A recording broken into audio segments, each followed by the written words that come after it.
back, everybody, to another episode of The Art of Making Friends. If you'd like to find us and the dogs, you can find us at theartofmakingfriends.com. From there, it'll get you to YouTube and Patreon and Facebook and Instagram.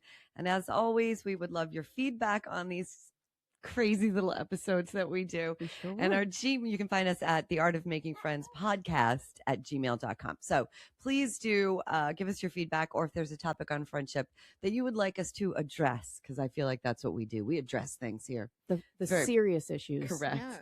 Yeah. Just shoot us an email and let us know. Erin, who do we have as our special guest today? I am thrilled to be introducing you to my friend Alexis. Hello, Alexis. Hello. It's lovely to meet nice you. Nice to meet you. This is a real collision of universes here, which is always a very fun time for me to introduce my friend groups that aren't in the same place at the same time. Yeah. You guys look amazing. Got some. It feels good. You got some crazy shoes on. Jelly shoes. Some they sure 80s are. jelly shoes. Wow. Yeah. I got an 80s manicure just to celebrate in your colors of in my colors of violet and purple. Yes. And lavender. And lavender. Love that sweater. Okay. I just wanted to celebrate our meeting when we met. I know. In the 80s. In the 80s. Yeah. Okay, Ooh, so is that how? Okay, yes. Yeah. So we're gonna figure out and find out more about this. Alexis and I are from a very small town in central Massachusetts called Millbury. Mm-hmm. It is seen on the Mass Pike, but usually accelerated through. Yes. But we met in third grade in Mrs. Power's homeroom class. Yes, we did. Yeah. And Alexis has a pretty amazing memory about things from when we are young. So I'm sure she's going to remember all sorts of things about our meeting. I love this journey. It's going to be a journey. Yeah. Yeah. So it was, third grade. So our little town had two tiny elementary schools. Yeah. And then in the third grade, we got to meet the other 50% of our tiny town. Town's graduating class of 88 people. I believe it was. Yeah. Wow. I believe it was. Yeah, not too many people. Sure was. And that was all the way through 12th grade. It was. So we really had a finite number of people to either befriend or mess with or neither. Or neither. Although yet some of those people still come up to me to this day, or if we're home to this day, I will be like, "What's up?" And I'm terrible with names. I don't remember names very well. Oh, and will hug me and and they're from our class or from either a little bit older or a little bit younger, and will remember me. And I always feel really bad if I don't remember their name, but I will hug them back with You're like, hey, yeah. so good to see you, yeah, dude. I know. It's really, I don't care about remembering people's names. Yeah. The most important thing is the hug. It's so great. That's It's it. the best feeling ever. It really is. It's the best feeling ever. Yeah. And that's what Millbury kind of Yeah. means to me, I think. Yeah, It I kinda agree. means that to me. Yeah, which is weird because it kind of felt like a prison when we were there. But now we look back on it so fondly.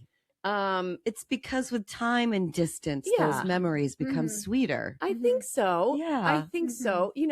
When you go through the trauma. Yeah. And you come out whole and you come out the other side. You did the work. You did the shadow work. You plinko out the other side somehow, some way. Plinko. Well, I love that. I've thought a lot about this, and I think actually, in hindsight, the gift of being isolated, was tremendous. I mean, I'm very grateful for it. We were very, very isolated. We didn't have cable. So we had 3 channels on the TV. Yeah. So we didn't stay home and watch TV with our family. Like, we were getting out of the house. Our parents didn't know where we were. And but how lucky were we that we had that upbringing, and we didn't know what was going on in the world. And we had just it very lucky. different then. I think we were was. lucky. It really was. I got on the wrong school bus in, I don't know, kindergarten.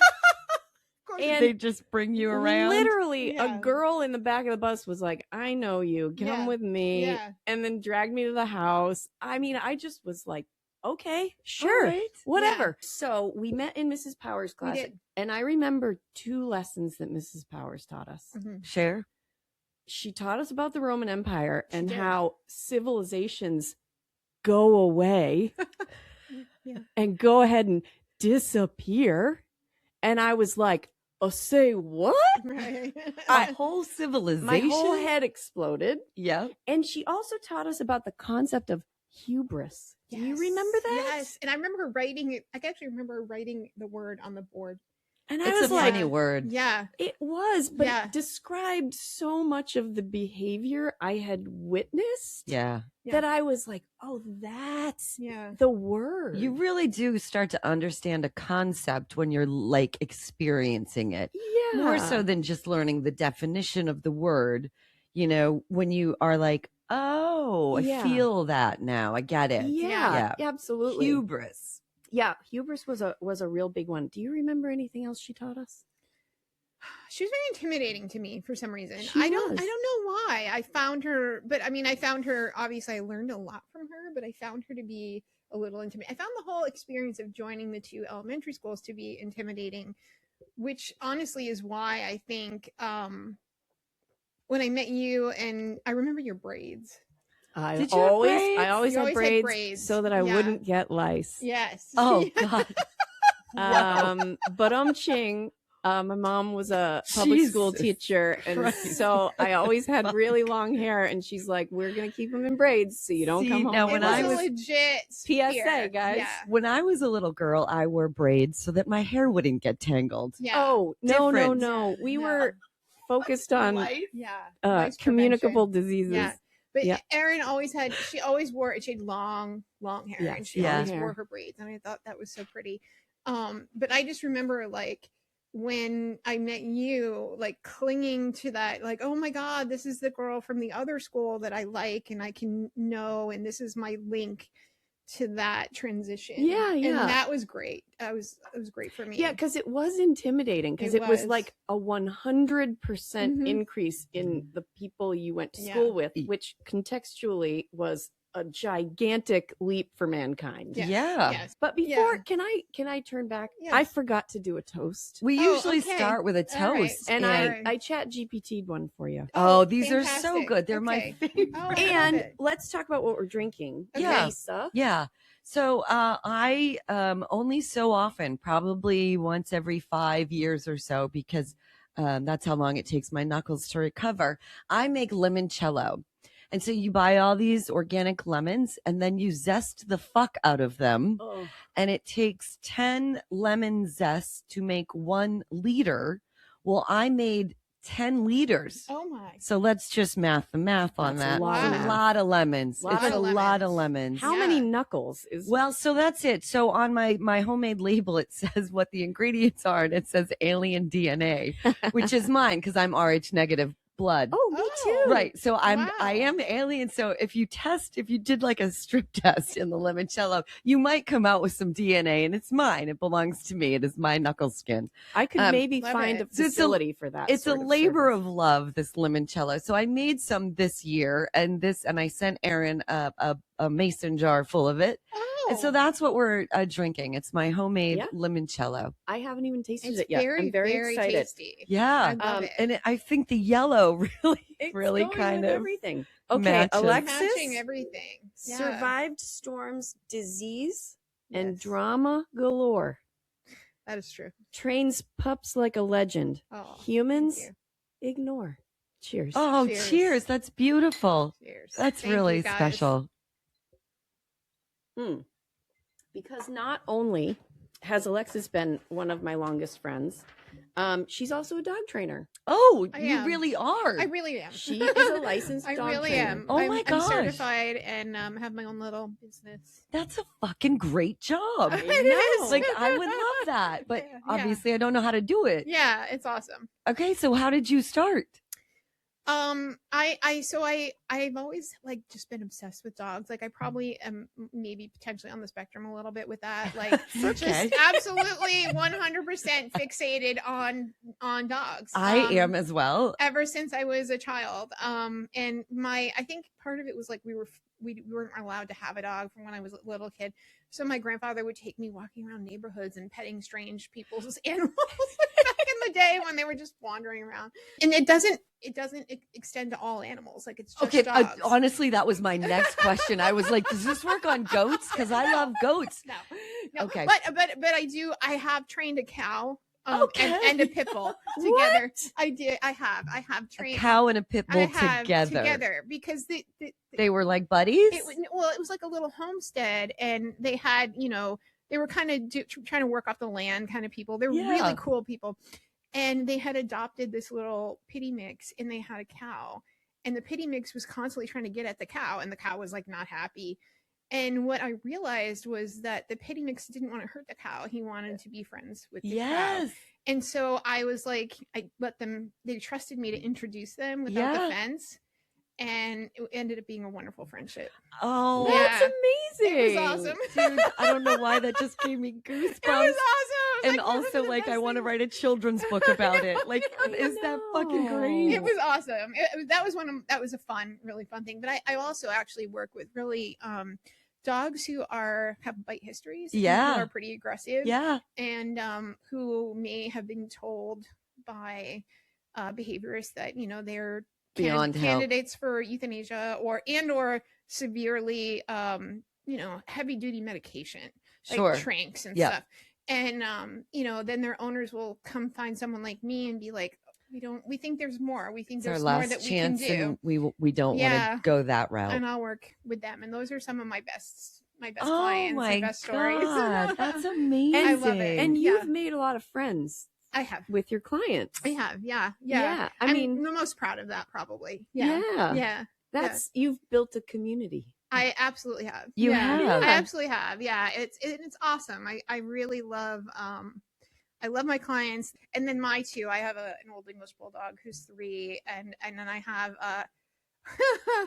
a terrier mix who's almost 9, named Hope Marsha, and she runs the show. Hope Marsha. She runs the show. So Hope's been here. Hope has been here. Yeah. She came to meet her spotted sister. She did. Carol. Yeah.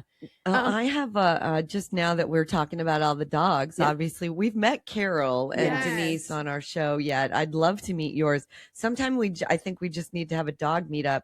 Oh, that would be so fun. So I have Marley, who is my 11-and-a-half-year-old American bull. And then I have a blue-nosed pit bull, Rita. So Rita was supposed to be a boy, and I was going to name her Bob so I could have a Bob Marley. Perfect. But Rita turned out to be a girl, so I took Bob Marley's wife's name. Excellent. So we have a Rita and a Marley. And you would love Liberty. My dog Liberty. So she's the bulldog, right? She loves all dogs. She loves them all. It doesn't matter who they are. That's my Marley. That's my Marley. Like, and also you could leave a toddler at home with Marley and she would make sure that dog was okay, or the person was okay, and like would walk in between like a sharp corner and like she's so aware of people. And she grew up for the first year where I got her as a people on Craigslist. I found her on Craigslist. Oh. And I met them in a Walmart parking lot, and I could immediately tell there's a Craigslist story. I sensed this, and I need to hear this. God. So I could immediately tell that this dog needed a different environment, right? Because they showed up in this little tiny car, and it was like the 2 adults. There were 5 children. Oh no! 5 children in the car, only 1 of whom was in a car seat, and they were all under the age of 5. What? So this dog, Marley, grew up with these little kids, like that's the same as Hope. Riding on her back, like but in that way, she's really, really aware of children. And so the joke is, I was like, do you want Marley to babysit while we go out? Like, not that we've ever done that. We've never done that. No, we've never done that. So there's a Craigslist story. It's just so shady. People tend to there's a lot of shadiness going on with Craigslist. Fuck yeah, there is. Yeah, there is. Yeah. And like across all the categories. Is there still shadiness going on Craigslist? Oh, Does for it sure. still exist? Craigslist exists, and I know they took the personal ads out, which is great. But they also like people, okay, so let's say you have like one of those big giant snakes in your house and you need to feed it other animals. People will get like kittens. They will. What? Yeah. Yes. Yeah. It's like a total like. It's like the undercurrent. Yeah. It's like the black market. Like the black market. Like, and so like the that, Bitcoin of like what the fuck? You're getting like some kittens to feed to your like weird animal that you've got, like an exotic snake or I mean, you have no idea. Like some people think it's fun to have a little fucking alligator in their house. They you do. know? Do you know a fun fact? Ready? Yeah. Do you know that there are more tigers in the state of Texas than there are alive in the wild? I believe that. What? Yes. What is going on with Texas? I mean, don't ask me that question because I have a lot of of rich people. I have a lot of answers that. And my other question is, get up there, Florida. Well, I mean, what are you doing? Come on, Florida. Resting on this tiger thing. Let's just have a moment and talk about what these dogs are barking at, shall we? Because I don't feel the need to edit this out of the episode. You really don't? No. It's driving me bananas. I know. I'm so used to it. I don't even hear it. Said the dog trainer. I'm not even hearing it. All right. You know what? TV timeout. Erin will address what's happening right now, and she'll be right back. Yes, thank you. Jesus Christ. And we're back. Dogs are quiet. Hey, if you want to find all of our episodes, maybe this is a good place to put a plug in for us. This episode with Alexis, Erin's lovely friend since third grade. Crazy. Third grade. You can go to theartofmakingfriends.com. Love it. Yeah, we were 9. Yeah. I did the math. We were 9. We were 9. When Most people were 9 in 8th grade or third grade. So which was, I think it was 1985.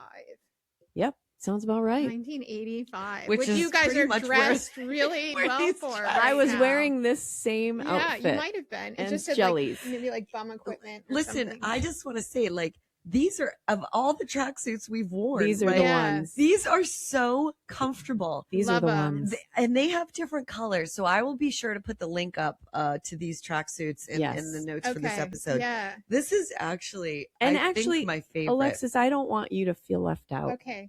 Okay. So you need to be my next suit recruit. Yes. Now these are the OG tracksuits. I want you to just open it up. Here. We'll hold that for you. I'll hold this. I want you to open that up and give it a feel. Just give it a nice feel. Yeah. It's silky. Isn't it? It's like butter. It is like butter. Isn't that amazing? Oh, wow. So that's the OG tracksuit. Yes. That's the one that I sent Erin that started this whole damn thing. And the weekend that you were supposed to come with our other band of girlfriends that we've been friends with for a variety of years. You are going to love that. Elementary, middle, and high school. And I gave Jill and Kristen their own tracksuit. So now you're part of the team. And everybody needs one. Yes. And Lisa is the person who gave me the tracksuit. And so I'm just building a team. So when the first time you put the tracksuit on, please send us a photo so that we can get your picture up on the websuit with our other suit recruits. Yeah. Please. Yeah. Okay. So it's so it's I know it's so silky soft. It's really like it's so soft. It's so silky soft. I don't mean to just touch your nice. your leg, but it really that material is very soft. If it pills at all, I'll show you a little trick. We are going to have an episode. I Amazing. think we've discussed this about like the history of the tracksuit, right? I love a lounge suit, a tracksuit. Yeah, like this is the best thing to travel in. Yes. You can wear it around the house. Yes. You can run errands. Like yes. I think I'm going to Italy soon. I think I'm just going to bring a set of heels to wear with this and style it as a dress up, dress up thing. A young woman who saw me in my tracksuit said you should style that with heels. Oh. And so I think you're right on trend with that. I agree. Right on trend. I agree. And what I love about this material is it doesn't, the dog hair won't stick to it. Don't be so sure about that because my American Bull is white and, matter of fact, I think you might have a Marley hair on you already. I don't even know. Well, I love this. So thank you so much for bestowing this gift upon me. You are very welcome. You deserve it. I love you deserve Thank it you so much. So I wanted to talk about a couple of other things that are in Alexis and my mutual past. Yes. That really formulated a lot of our childhood memories. And wait, can we train this dog right now? Carol. Just kidding. Hey, yeah, Carol. it's Denise. Oh, it's Denise. Oh, it's Hey, Denise Denise. behind us. No, now Denise. it's Denise. Denise, quiet. Come here, Denise. Come here, Carol. She's a menace to society. Denise is a menace. She is just young. a menace. She's very cute, but she is a menace. She is so cute. Oh, there we go. Here we go. Denise. So we had a very small We did. a very small second run movie theater in town called the Elm Draft House Cinema. Okay. And it sold beer and wine. Ooh, my Yes. kind of place. It cost $2.50 to go see a movie Mhm. in its second run. Okay. And our friend Sean worked the door. That's and right. the snack bar. That's right. That's a good friend That's to right. have right there. It had Yes. tables. Yes. It Yeah. had waitresses. Yes. And it had a smoking section. Yes. And it Ah. had pizza. It Also had pizza and nachos. And nachos. Yeah. Dream come true right there. What Yes. more do you And it need did have a except a smoking tracksuit? section. Yes, it had a yes. smoking section. And a Yes. lot of our childhood and adolescence was spent in those chairs Yes. of that movie theater. Well, every Friday we would go because they would change the film on Friday. So the film would run for a week Yeah. and the new film would always come out on a Friday. So what? Got to go and see the opening to. night of the new film. And That's so that was always a challenge because it was like, how are we going to ride to the Elm? Right. So that was always like, whose parent was going to do it? And then Shannon sometimes would have to, and she would get so pissed. My sister Sister. Shannon. Yeah. Shannon would she- have to drive us sometimes. And Well, she was Friday like, night was a busy time for Friday her. night was a busy, Well, a she busy was time very for busy. all. Yes. But one of the things that also made Erin very cool is that she had this older sister. Yeah. And Wow. none of us had that. So Right. none of us, she was the only one that Is had. that right? That is right. I'm the oldest. Regan was only. Kristen's Oh. only. Oh. Jill. That's Oh no, I guess but interesting. Jill had Derek. That doesn't count. No. Well, Well, I mean, Oh I wait. love Derek. No, What did no, we Derek all- bring we to the all- table? Derek Derek brought a lot of weed. fun. And a lot of weed. A lot of It fun. wasn't that he was awesome, but he wouldn't be driving us anywhere. Let's put it No. that way. Got you. No. Yeah. Understood. No. Copy Yeah, that. yeah. Copy De- that. I've Um, had some delightful times. Delightful with times with Derek. I was Jill going and to Derek. say the way Amazing that your times. face lit up, I Yes. knew there was a Derek Yes. story No, in there. he was awesome, but he was definitely part of the party before the party got started. He Yeah. wasn't the, Yeah. the designated I driver. had an older sister who was way too cool for She our was party. very, very cool. Right. She was Yeah. very cool. She and her Yeah. band of girls were very cool. Very cool. Okay. So And so she sometimes drove us. Sometimes it was your dad, and sometimes and we'd have to cram into the back Into of the his back of his Extend-A-Cab Mazda pickup. pickup truck. Oh Yeah. gosh. Yeah. Yeah. Yeah. We would go there starting, I think, kind of in the 7th grade. We were Yeah. always there. Well, because 7th grade is where you need to be touching each other touching all the the goddamn time. all the time. Yeah. Touching each other, touching each other, other's hair, talking to each talking other, to each other. just Yeah. sweating all on the each other. time. Yeah. all the Very- time. Yeah, it's a very close decade. Yeah. It was. That time. Like It was that time. we went to school together all day, and then we had to talk on the phone all Yeah. night. Like yeah. Yeah. There was about a decade of that. It A started at full like decade. it really did kind of go from like 7th grade to like a couple years after high school, maybe, and then everybody was like, "Fuck it, we're going our separate ways." Yeah. You Well, know? it was Yeah. too hard to stay in touch. Yeah. It really was Yeah, back yeah, then. yeah. I mean, for you real. changed. We would, if you went to college, your room number Yeah. would change Your every phone year. number would I change mean, every year. dorms and Yeah. shit. it was like Yeah. this is impossible, and we always just knew. Yeah. Like we don't need to stay in touch. We'll get there. Yeah. We have Yeah. too much to do right now. Well, I was thinking about that driving here. Like we sort of had this, we had this like unwritten, unspoken contract between each other, like this friendship contract, which was like, we are not going to guilt one another. There's not going to be any guilt involved. Like we're just going to always remain friends. And whenever we talk, it's like, I love you. I'm thinking about you. I'm here for you. Yes. And there's not going to be, we're not going to have guilt-induced friendships. Like, why haven't I heard from you? Right, no, we're not Yeah. doing that. And, Yeah. and I don't know why we were able to establish those kind of like, unwritten, unspoken contracts between us but that is what has sustained our friendships for the long haul. That's amazing. And Yeah. also to be so aware of that at that time, Yeah. where you're like, look, no matter what, We do this. And you know what? And I've always, and I think it's harder with girls, right? Because girls are very judgmental and can be more of that sort of competitive in a put you down sort of way to make the other feel good, right? But like to be so aware of that. And I've always said this about any relationship, but more about friendships, right? If you are not lifting that person up, then you are bringing them down. If you're not actively being a positive in somebody's life, even neutral or stagnant is what I call it, then you are bringing them down. Be the fucking positive every time, all the time. And even if they've hurt you, you move past it, right? Like find a positive and productive way to be in someone's life in that space and always be the positive. Yes. And that doesn't mean you always have to be a positive person. It's not all about happiness and it's not fucking kittens and rainbows, right? But be a positive, lift that other person, always be that way. And I think it's also a recognition that friendship isn't about you. It's about the other person. Yes, it is. And I think if you see it from that perspective, the rest of it falls into place. Yes, you are so right. If you find the right receiver of that trust. Right? Yeah. That's the way I see it. I think part of the reason that we were able to achieve that is like we put so much pressure on ourselves in school.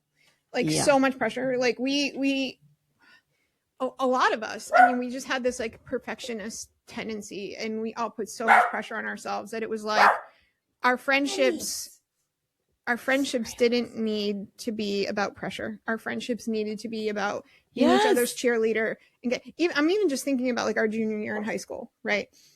We did this thing our junior year in high school where we competed in a competition on the Bill of Rights, the Constitution and the Bill of Rights, right? Yep. I look back on it, it was like one of the best experiences of my entire life. Like it was just amazing. And I thank God for what I know now because of that experience. I thank Roger DeRozier.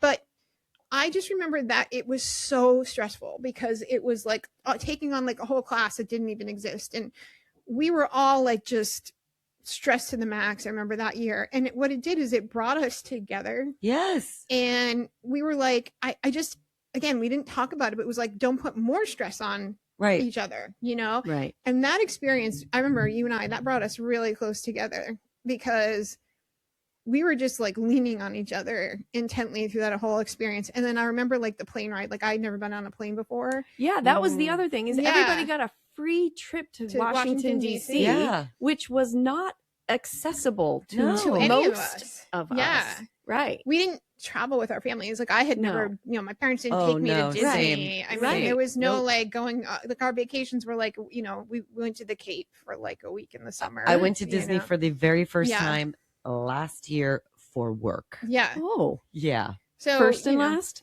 For fucking 100% I went when I was 19 and I was like, there's nothing special about this. I went in the second grade after my grandfather O'Leary died and gave us some money. Yeah, there you go. Yeah. And have you been back? Absolutely not.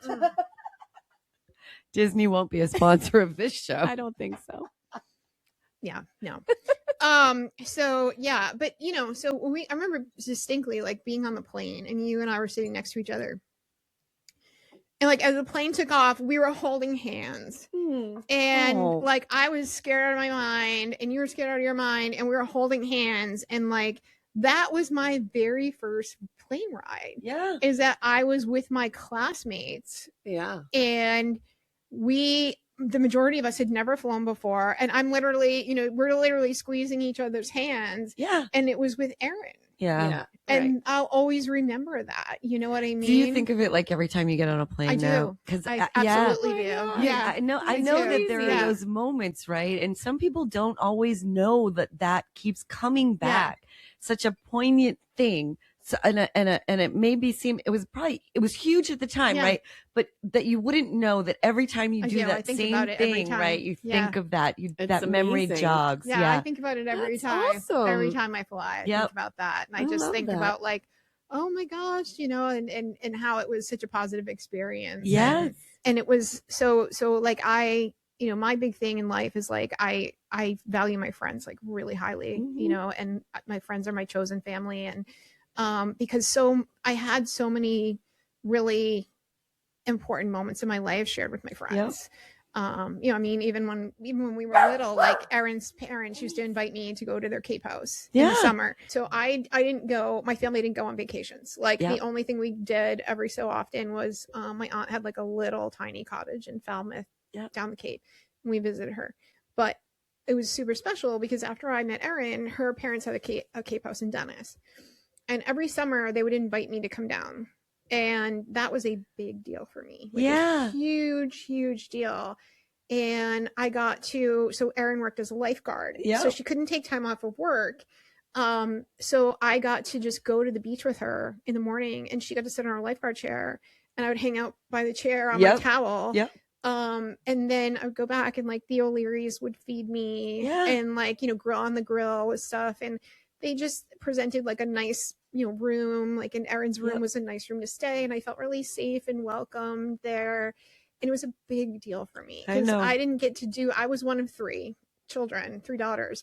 And like, we just didn't get to do that stuff, So for me, that was really special. And I have really good memories of that. And like, I love her parents so much. And like her parents have always reached out to me, and like, it's just, it's just a great relationship there. Because you became like a second daughter or third daughter or whatever. They just always saw something. I think her parents just always saw something in me that I don't know what it was, but I felt it. And everybody was always around. That's how we didn't have cyber relationships. We had real relationships. And to hang out, you went to people's houses and you ate dinner with their families. And I also came from not the same, but a situation in my childhood where we didn't have those things either. And I this will be the first one that I cry at, because I also remember those moments when you're with your friend's family. That feels so special, right? Yes. Forever ingrained on your memories, because it was sort of this other world that you didn't have. And how beautiful it is when their parents invite you into that space. It made a huge difference in my life because I felt valued. I felt valued there. And you also saw a different way. A different way. A different way. And first time. Exactly. But I felt first time. And I felt like, wow, they see something in me. Yes. They see something in me. You feel that goodness, and that carries with you. You have no idea, right? It carried with me through life. I know exactly what that feels like. So it was very special. The O'Learys have a very special place in my heart. I love that. Well, I mean, all of our friends are family, really. Yeah, for sure. Because we made friends with people and we just never let them go. Yeah, for sure. No, I mean, I always say it, like, at the time I didn't think this, but looking back, like, Millbury was, in hindsight, like, I feel very lucky to have grown up there. I feel very lucky to have met the people that I met. Yeah, I really do think that if you remain friends for that long, like we were talking to your sister Sarah. She's had her best friend since for what, 52 years? They were or 56. They were 5. 52 years or something. And I just, this needs to be celebrated. I agree with you. Sure. I agree with you. It's a remarkable thing to maintain a relationship with another human being with how busy this whole life has become. Lives. And this is why we're doing this podcast. Absolutely. It really is truly the big essence. key, I really honestly think the big key is, like, you cannot have a guilt-induced friendship. You have to say to yourself, and if you have to say it out loud to the other person or whatever, if not, you have that agreement that,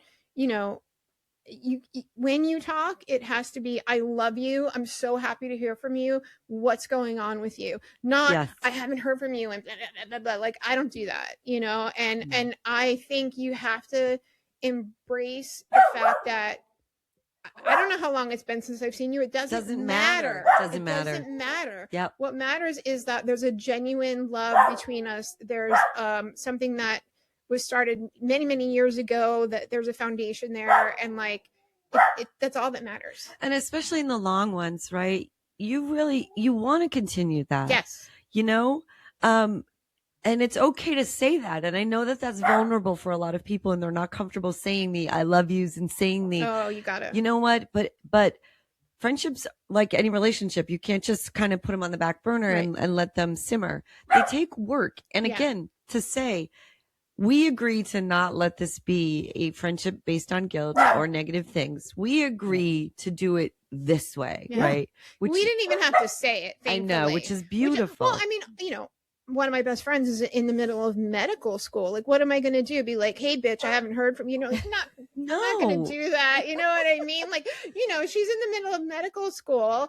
You know, I'm in the middle of a whole other thing. Yeah. And, you know, and I'm just like, we never forgot each other's birthdays. We always showed up for each other on our birthdays. Like, never, ever forget, you know what I mean? And like, it was always guaranteed that one of the very first either calls or texts I was going to get was from Erin. Yes. And I always knew that no matter what she, you know, crazy hours she was pulling in as a resident. So it's like, there was always a guarantee that I was going to hear from her. And it's like, that was it. And it's beautiful, really, to feel that, like, the level of reciprocation.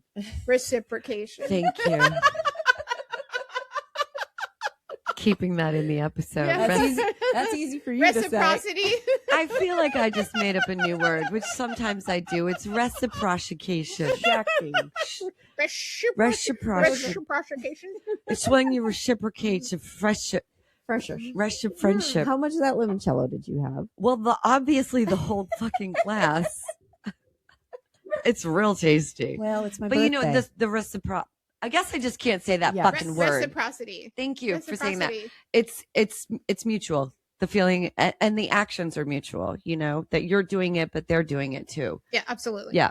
Absolutely. It's just a wonderful feeling. Yeah. And that's actually why I named this episode The Chutes and Ladders of Life. Yeah. We're always going to kind of end up back together. Yeah. Somehow. Yeah.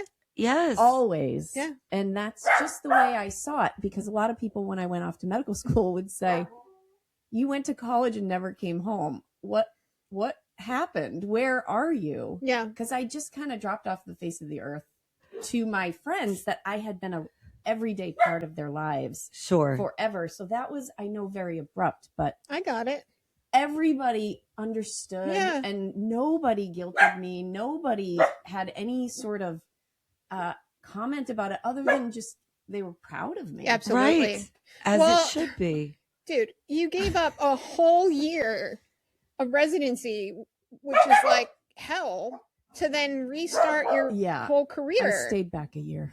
But no, but you made a conscious choice to do that. So I was very proud of you, because that was a ridiculously hard choice to make. And you could have just like pushed through and been like, I'm not going to do that. But you didn't. Yeah. And that was such a hard choice. And like, I know you very well. And like, for you to admit that you made a wrong turn must have been extraordinarily hard for you. Actually, I just like the most recent time I quit my job.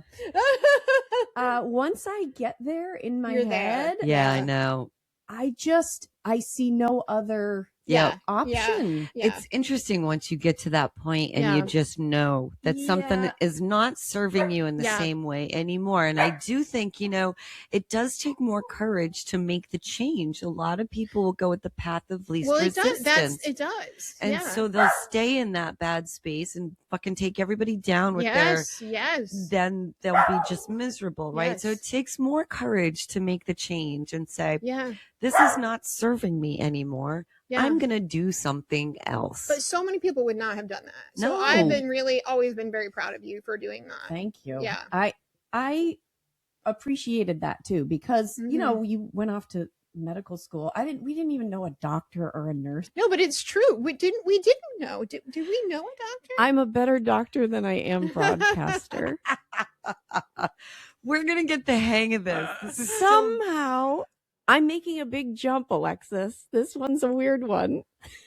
Podcasting in the basement is going to be a little different than. I love this. I love this for you. I love this for us. I just love this. Yeah. I love this for your dog. I love it. So just let me ask you this, like, as a participant in this madness, right? Is this not fucking fun? I love this. I wish I could do this every day. This is fantastic. Isn't it? Yes. Everyone, I think, has come in going, what am I doing? And then left and said, that was so much fun. Great. So much fun. Yep. So I'm so happy to hear that Me, you and I'm so enjoyed glad you it. could come today and I do love this this and just so had that much. open heart and going, yeah, let's Yes. do this. Yeah. Well, I knew you guys were a match Yeah. made in heaven. Yeah, we are. For sure. Thank you. Yeah, and especially the dog connection. Who can't use some advice from a dog trainer? Yeah, I mean, that could be a whole other People episode. call me the mammal whisperer. Oh, I'm not sure if you knew that. I did not. I got a thing with mammals. Oh, It's not just dogs. okay. It's all mammals? Kind of. Hmm. Yeah, I've had some things with like birds, and I don't even like birds. They're not Birds mammals. aren't mammals, honey. Yeah. Whales. Whales. When's There, the you got last it. time You a got it. whale swam up to you and was like, hey, what's up? You'd be amazed. You'd be shocked to know the answer to that. I don't even want to know. What you how Wait. many? A lot of whales? How many whales? Yeah. A fucking pod of dolphins. No, dolphins Oh. aren't whales. I know, but they are mammals. But they are mammals. Thank you. Unlike birds. I got a thing with animals. I don't know. Animals just dig me. And Oh. babies too. And they can stay the fuck away. Yeah, babies, I don't want them anywhere near me. Like, I don't want them breathing on me. Like, I don't Yeah. know why. But you know, when you have that aura that just kind of Yeah. attracts that. Yeah. Yeah. And I guess that means you're a good person. It supposedly means something. Yeah.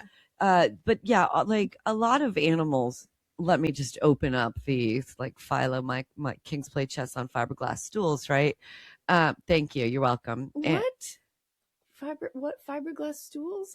don't you know Kings that? play chess on fiberglass stools. Kingdom, Phyla, class. Oh, I don't know any of those things. I don't know any of those things. That's one of those tricks of memorizing. Yeah. it. I know. I know what you're talking about, but I don't know the memorization. Do you trick. know who memorized all of those things? You I did. married him. I knew you were going to say Oh. Greg. I knew you were going to say Greg. And he will remember one that he just made up with nonsense. And he will whip it out from first year of medical school. And I am like, where is that in your brain? Right. How did it? Where? How is it still there? Yeah. How has that stayed? Yeah. So listen, It's wild. when I first said Kings Play Chess on fiberglass stools, Yeah. I will admit that I didn't know the what it really stood for. I have just figured it all out. Oh, you did? I did. So Kingdom? it's kingdom, Yeah. phyla, Phyla. class, Yeah. order, Yeah. Uh-huh. family, Wow. genus, Genus. And species. Yeah. Lisa. Yeah. Look at the big brain on Biello. Look at the big. I don't know if That's anybody saw me going. impressive. Kings Yeah, that's impressive. That's Yeah.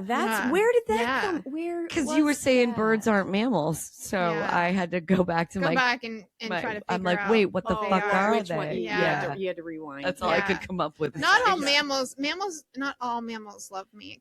Cats don't particularly like me. Oh, cats Oh. love me because I'm so allergic to them. Really? Yeah, they Yeah, love that's all. me. That's the trick. You just have to be You just allergic have to to- it, and it will love and you. then Yeah, like me and yeah. babies. I'm allergic to them, and they love me. I do like a baby every once in a while, but I don't Yeah. want a crying, squirming baby. That scares me. I don't. I Yeah, don't. I don't. I'm not a big That's fan of where I'm gonna babies. pass it on. But Yeah. I mean, I have to say, I go to a gym now. You do what? Oh, I'm Wait, sorry. what are you doing? I know I'm admitting What are you this doing? to What? my friends. What's happening? You do what? I know. I go to the gym now. What gym do you go to? It's down the street. It's called, I'm going to give her a plug, True Training. oh, okay. Do you have a personal trainer? Casey Brown. No, it's just a young woman Mhm. who opened her own business Okay. and is killing it. What are you doing there? I'm lifting heavy weights. So What my are you bones, doing? I'm lifting heavy weights so the fuck are I you doing? don't turn into dust. So you go in there. Do you go in there? Well, Oh, now I please. am. please enter once in that tracksuit. Oh, Okay, now so I am. So you have a membership to a gym. Well, it's so you go as you go, like you buy a class and Oh, so go. it's classes. So it's a small group training class. okay. And there's really kind of a woman of every age. Like there are Oh, college sure. students, Different and then skill there are levels. retired people. After you do and, it, do you feel like you're gonna die?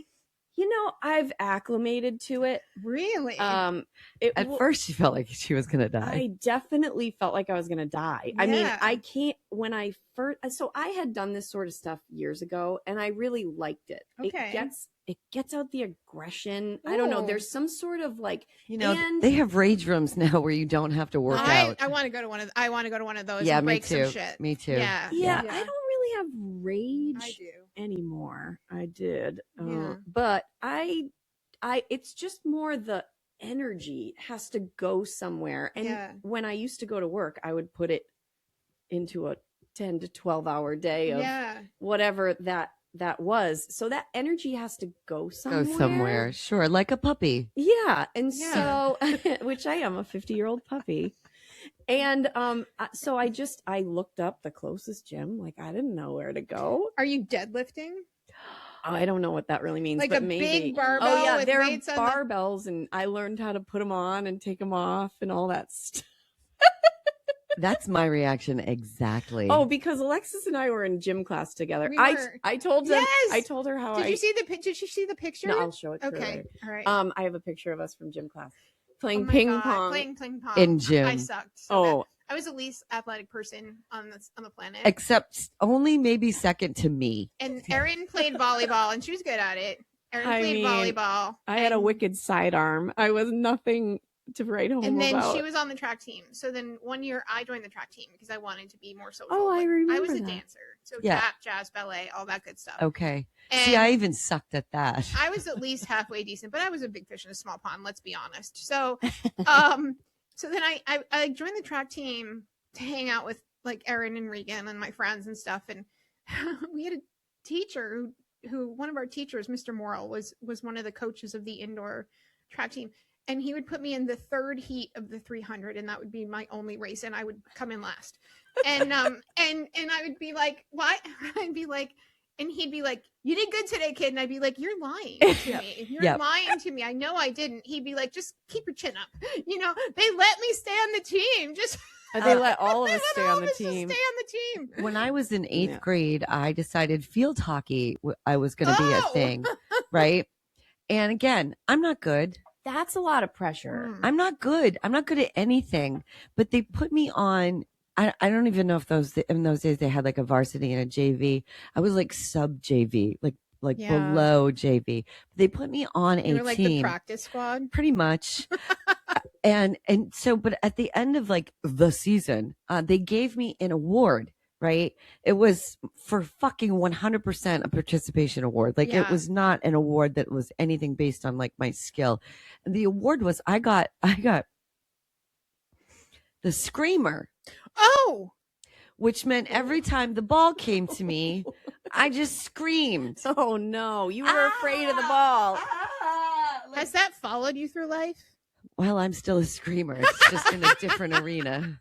That's what I was wondering. I had to ask. I'm sorry. It just flowed that way. Thank you for just giving me that meatball so I could just knock it out of the park. That way. I'm still a screamer. I wish I had that award. I'd hang it right over my fucking bed. Amazing? That would be amazing. Yeah. It would. Do. So there was one more thing I wanted to talk to you about, which is your high school boyfriend. Yes. Brian Silver. Brian Silver. Because there's a silver lining. There is a silver lining. Aw, I like that. To that story. And so can you tell Lisa the story about Brian Silver? Please. So, oh my gosh, where do I begin? So, I was sort of, we definitely had a lot of stereotypes in our high school because it was very small. And I was definitely the sort of stereotypical good girl. So I came from a very strictly Catholic family. My mom was 100% Italian Catholic, very, very, very strict. And went to church every week, 9:00 mass, like dressed in a skirt and whatever. And Brian's family also went to church every week, but he was stereotypically the worst kid in school. Yes. The bad kid in school. In the best way. In the best way. Yeah. But definitely was probably not going to graduate and definitely got in a lot of trouble and wasn't voted most likely to succeed. No, I mean, drank, smoked, chain smoked Marlboro Reds, constantly got suspended, just a major problem. Drove a Cadillac. My kind of guy. Yeah, he drove a Cadillac. He's a bad boy. He was awesome. He was 2 years older than us. And what ended up happening that year is for some weird reason, they changed the lockers around. And so that class used to have the lockers in the main hallway. And now suddenly we did. So what Brian and his friends did is they just threw all our stuff on the floor. Do you remember that? No. Okay, so I've blocked a lot of the trauma. They had the lockers in the main floor, and then they got moved to the annex building, and we got moved to the main floor. Yeah, we had those awesome lockers. Yeah, they were so pissed because it was their senior year. I bet they were. So I remember the first day we had all our books and everything. We put them all in our lockers, and then that morning we came in, and they were still standing. They were standing by our lockers, and they had thrown all our stuff on the floor. So then Erin and I are like, "You guys, come on, don't do this." And they're like, so a couple of them were like, we'll just share your lockers. We'll share. Oh, that's right. So your locker and Brian's locker were the same locker. And mine and Dave Rosso's locker were the same locker. So did I share a locker with Brian? You were sharing a locker with Brian Silver. Huh. I and don't remember that part. Was with Dave Rosso. See, it didn't bother me. Yeah. At all. So anyway, that's how we kind of started like chatting with them every day. Yeah. We did become friends with this one class that was 2 years older ahead of us that we just sort of like assimilated with, became really good friends with. And this was part of the reason why and how we became really close with them that last year. Yeah. So because they took our lockers over and we had no choice but to share with them. And so Brian was always coming getting his shit out of Erin's locker.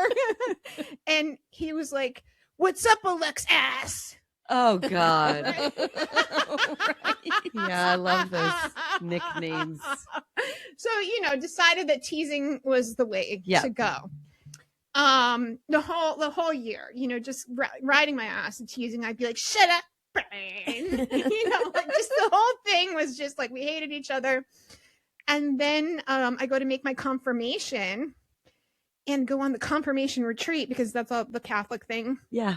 And Brian Silver's on the Catholic retreat. And I'm like, "Dude, what did you do to get here? Like, don't you have a foot in hell already, Yeah. And he's like, "Well, my mother made me talk to the priest, and he thought it would be a good idea if I was like a youth group, leader." And I'm like, "You should not be a youth group leader. Yeah, like, what are you doing? That I think you should be. Like, that's not it. I think I have a drinking problem.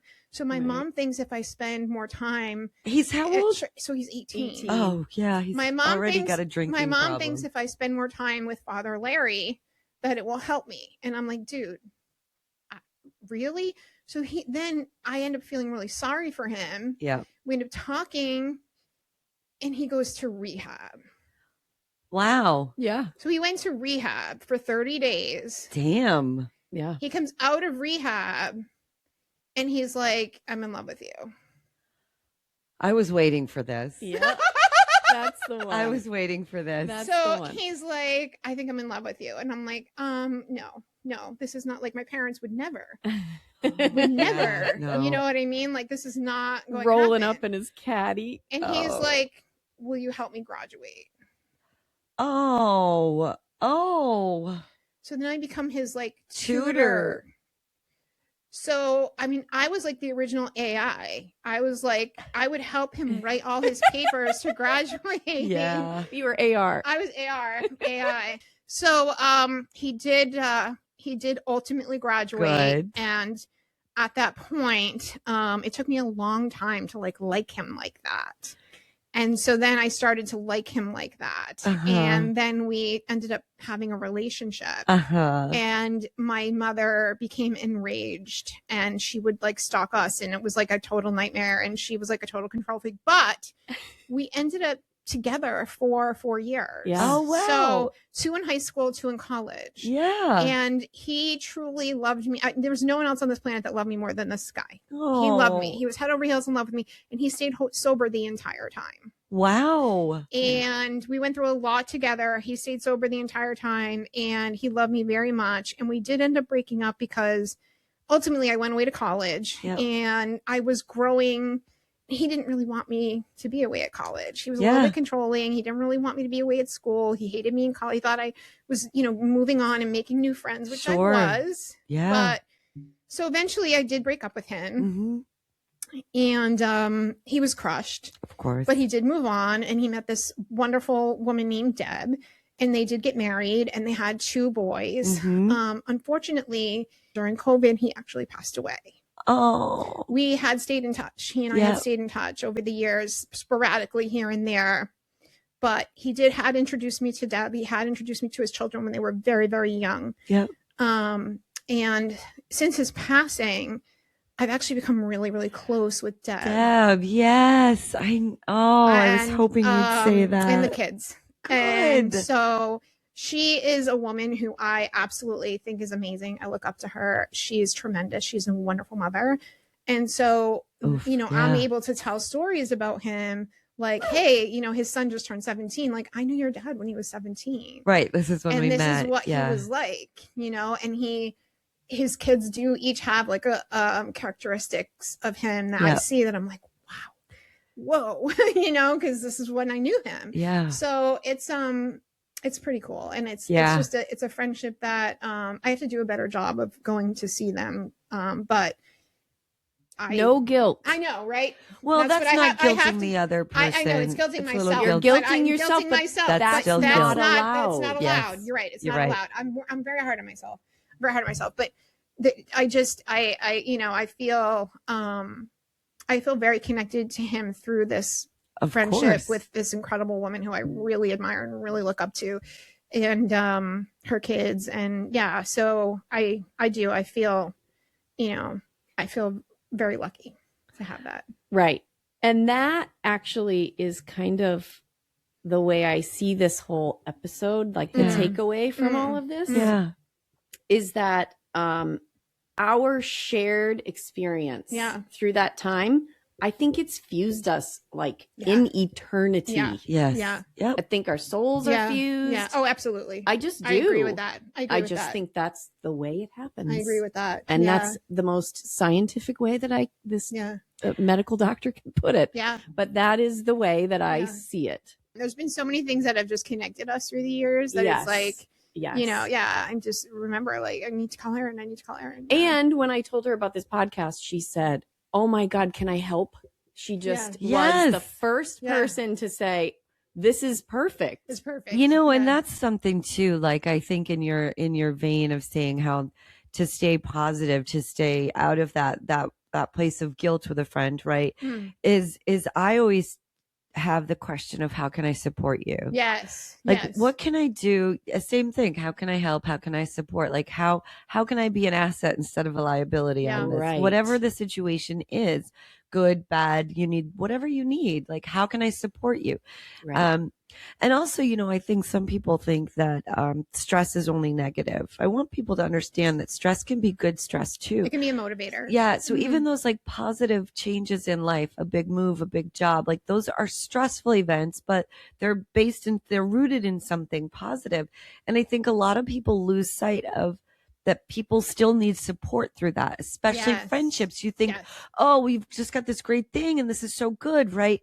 They forget to ask, how can I help you through this? Yeah. Even good stress is still stress. Absolutely. So even in those great moments where you're celebrating, still ask how you can help, how you can support. Yeah, definitely. Absolutely.